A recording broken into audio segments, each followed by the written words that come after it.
La légende de la toupie dragon. Un jeu magique.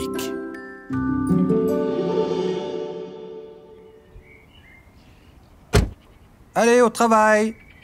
Dit le père de Céline en sortant de la voiture. Trépignant d'impatience, Céline sort de la voiture après le long trajet de Genève à Lucerne et se dirige vers la porte de la maison de ses grands-parents.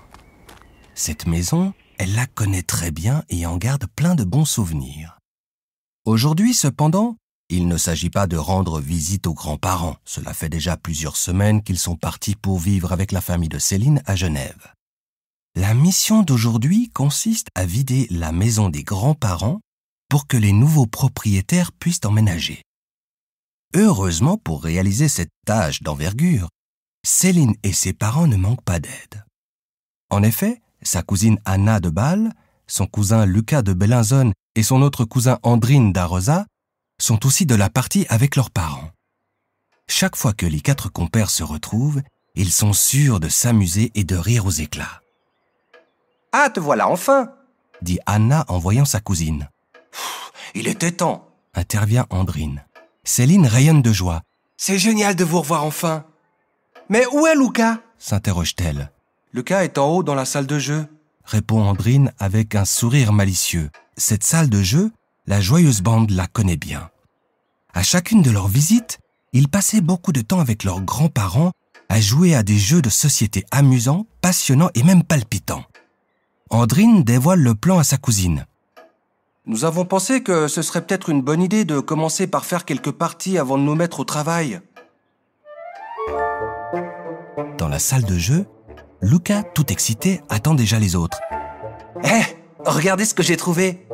Tout en parlant, il montre un jeu de société qu'il n'avait encore jamais vu. « Vous connaissez ce jeu ?» demande Lucas aux autres. « Alors, jamais vu. » répond Anna. Andrine hausse les épaules et fait signe que lui non plus ne connaît pas le jeu. « Où l'as-tu trouvé ?» interroge Céline. Tout comme ses 3 compères, elle est persuadée de connaître tous les jeux de ses grands-parents et de les avoir tous testés. « Dans l'armoire avec les jeux, il y avait un tiroir secret qui contenait cette boîte. » explique Lucas. Tout en parlant, il pose le jeu sur la table et en ouvre le couvercle. Les 4 enfants sont fascinés par le jeu de société coloré, avec pour toile de fond un château, une montagne, une forêt et une prairie avec un lac. « Regardez les figurines rigolotes !» dit Anna. « Elles ont tout un corps en bois et une toupie en guise de tête que l'on peut enlever. » « Allez !» lance Andrine à l'intention des autres. « Prenez une figurine et on fait une partie. » Il énonce au fur et à mesure ce que les autres choisissent comme figurine. Céline choisit la princesse, Anna la sirène, Lucas le bouffon et Andrine le chevalier. Tout le monde pose sa figurine sur la case départ. « Je commence !» dit Lucas. Il saisit le dé et le fait rouler sur le plateau.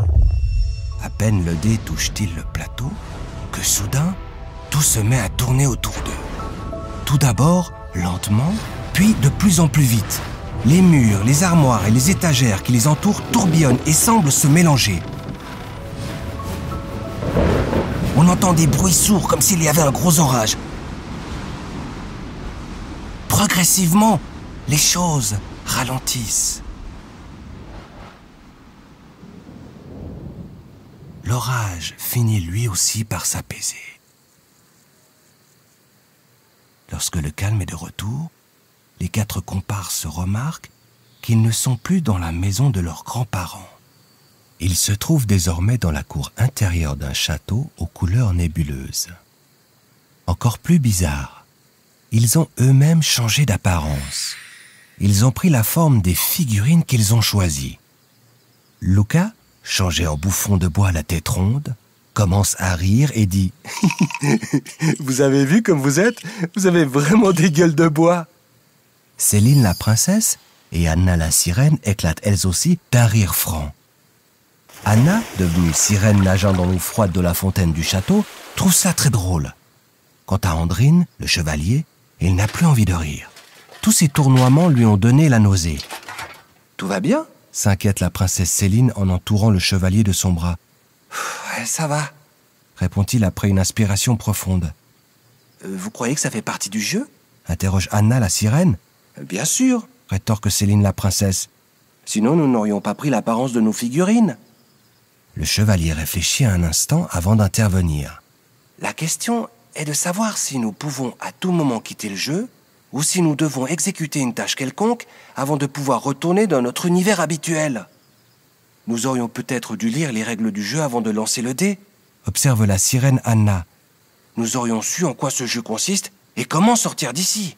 Tandis que le petit groupe s'interroge ainsi, dans la cour du château, un fantôme, pas très grand, à l'air tristounet, surgit brusquement et avance dans leur direction. Oh, vous êtes enfin de retour! S'écrie le fantôme d'un ton plein d'espoir en guise de bienvenue.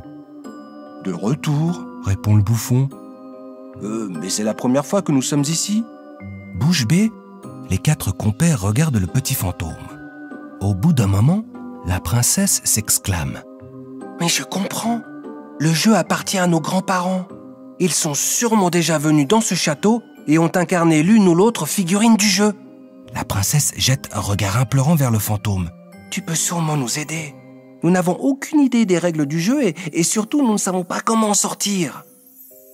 À cet instant, Anna la sirène fait un petit signe à Céline la princesse et lui murmure. T'as pas remarqué à quel point le fantôme est triste? Il a peut-être besoin de notre aide. Acquiesçant d'un signe de tête, la princesse s'adresse au fantôme. Excuse-moi, tu as l'air plutôt... triste. Pouvons-nous faire quelque chose pour toi? À ces mots, les larmes montent aux yeux du petit fantôme qui cherche les mots justes. Ce serait peut-être ça, la solution. La solution à quoi? Demande le chevalier. La solution pour sauver Spinmania. Spinmania, répète le chevalier, l'air interrogateur. Oui, Spinmania, vous avez précisément les bonnes figurines.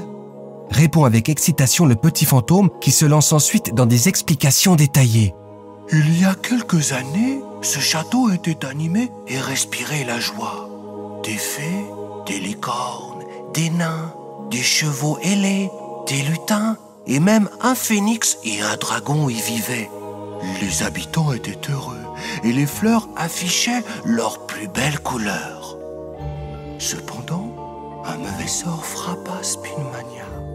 De nombreux êtres humains et autres créatures subirent ce mauvais sort. Le dragon perdit ses pouvoirs magiques. La gentille lutine devint méchante. Et les plantes perdirent leur splendeur et leur couleur. Aucun magicien ni scientifique n'a été en mesure de nous aider jusqu'à aujourd'hui. La lutine devint si méchante qu'elle chassa du château son vieil ami le dragon. Mais c'est horrible! Rétorque la princesse Céline au petit fantôme. On peut vraiment rien faire? Si, en fait. Répond le petit fantôme. Depuis que le dragon a perdu ses pouvoirs magiques et a quitté le château, j'ai cherché un antidote dans tous les livres de la bibliothèque du château. Et je suis tombé sur la vieille légende de la toupie dragon qui avait rendu au dragon ses pouvoirs magiques. Je suis persuadé que le dragon pourrait à nouveau retrouver ses pouvoirs magiques, exactement de la même façon pour sauver Spinmania. Ah, génial! S'exclame le chevalier Andrine. Mais pourquoi n'as-tu pas essayé depuis tout ce temps? Parce qu'il faut pour cela 4 héros qui s'aventurent dans les 4 régions du royaume en faisant preuve de courage, d'honnêteté, de confiance et de compassion. On a besoin de vous. Nous? S'étonne le bouffon Lucas. La princesse Céline est elle aussi un peu surprise. Que pouvons-nous donc faire? La sirène Anna est la première à proposer son aide. Spinmania a besoin de nous. Si l'un de nous était en difficulté, nous ferions tout notre possible pour l'aider. Ensemble, nous allons réussir. Mais oui, c'est bon. Bien sûr que nous allons faire tout notre possible.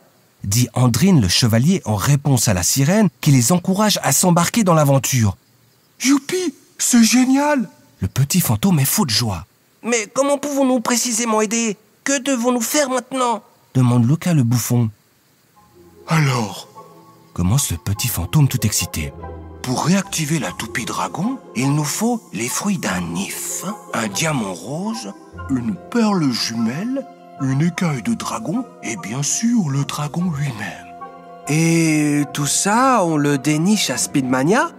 Demande Céline, la princesse plutôt sceptique. Oui, les fruits de l'if, on les trouve en forêt. Quant au diamant rose, la sorcière du lac de la prairie peut sans doute nous aider à le découvrir. La perle jumelle doit être quelque part dans le château et le dragon se trouve probablement en montagne. Vous devez donc vous disperser pour mener vos recherches. Moi, je vais en forêt! Passionné par les arbres et les forêts, Luca le bouffon se porte volontaire pour partir en quête des fruits de l'if. Super! Se réjouit le petit fantôme. Mais il ne s'agit pas de cueillir les fruits de n'importe quel if. Au fin fond de la forêt se dresse un if magique qui porte, en plus de ses fruits rouges, des fruits dorés. Pour que la toupie dragon puisse exercer son sortilège, il nous faut 2 fruits dorés. Mais l'if n'est pas facile à trouver, car la nymphe des forêts lui a jeté un sort qui le rend invisible. Comment vais-je faire pour trouver cet if s'il est invisible ? Y a-t-il une formule magique que je dois prononcer pour le faire réapparaître ? Demande Luca le bouffon. Je peux te donner cette carte dessinée à la main. Elle te permettra de trouver l'if. Et dès que tu te trouveras à son pied, il deviendra visible pour toi. En plus, la forêt est pleine de créatures très serviables qui seront sûrement ravies de t'aider à trouver ton chemin. Si Luca va en forêt, je me rendrai en montagne pour trouver le dragon. Annonce Andrine le chevalier. Pour contribuer au sauvetage de Speedmania. Anna, la sirène, a elle aussi une idée très claire de sa façon de contribuer.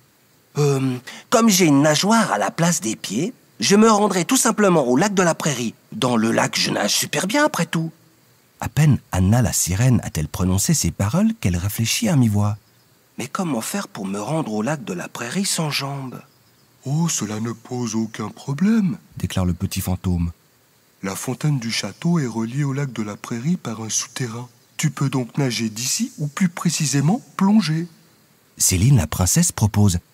Eh bien, si tout le monde se met en route, moi je reste volontiers au château pour y chercher la fameuse perle jumelle. Dans quelles aventures se lanceront les 4 cousins et cousines et quel sera leur moyen pour quitter le jeu et retrouver leur univers ? La suite au prochain épisode.